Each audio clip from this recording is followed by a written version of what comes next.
Imagine a world where silence has a sound, a deep, resonant hum that vibrates through the soil. In 1787, on the banks of the Luján River in Argentina, that hum became a roar. A man named Manuel Torres unearthed a skeleton so colossal, so alien, it defied explanation. They called it Megatherium, the great beast from America.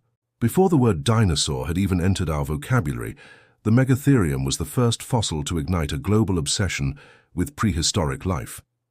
When its bones were assembled in Madrid, it was a spectacle no one was prepared for. Here was a creature related to the upside-down sleepy sloth hanging in a tree, yet it stood over 3.5 meters tall. It weighed as much as a modern elephant, up to 4 tons.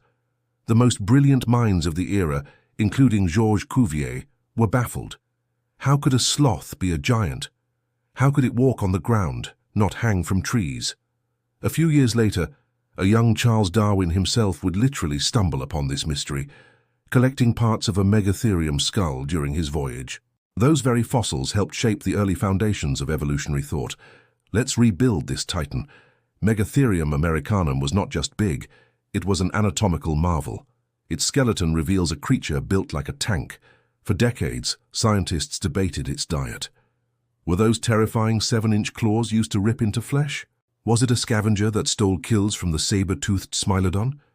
Chemical analysis of its fossilized bones has finally settled the debate. Scientists measured the isotopes locked within its collagen and found the unmistakable signature of a committed vegetarian. Megatherium was the ultimate browser. Using its powerful hind legs and a thick, muscular tail, it could form a stable tripod. With its long, muscular arms and prehensile tongue, it would wrap around leafy boughs and strip them clean. Fossilized footprints found in Argentina confirm that this beast was fully capable of walking upright on 2 legs. Megatherium's world was a merciless paradise. It lived among car-sized armadillos like Glyptodon and the apex predator Smilodon. A full-grown, healthy adult Megatherium had very few natural enemies. Its sheer size was a deterrent.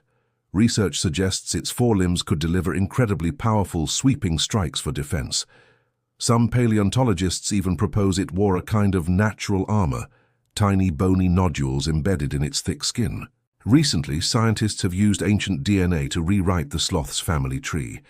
Genetic evidence reveals a surprising connection. The giant who shook the earth is more closely related to our modern 3-fingered tree sloths than to the 2-fingered ones. So, what silences a titan? By the end of the last ice age, around 10,000 years ago, the world began to warm. The open habitats Megatherium depended on started to fragment. This environmental stress was the first crack in its armor. But then, a new variable entered the equation, a predator unlike any it had faced before. Us, Homo sapiens. Megatherium bones have been discovered with unmistakable cut marks from stone tools, a silent testimony that these giants were on the menu. By the time the dust settled on the last ice age, the reign of the giant ground sloth was over. Its legacy lives on in the whispers of our own mythologies, like the stories of the Mapinguari in the Amazon rainforest. Understanding their demise is a vital lesson in fragility and the profound impact of our species on the world's most magnificent creatures. If you want to see another ancient giant brought back to life, tell us in the comments below. Join CapCut AI Lab on our next voyage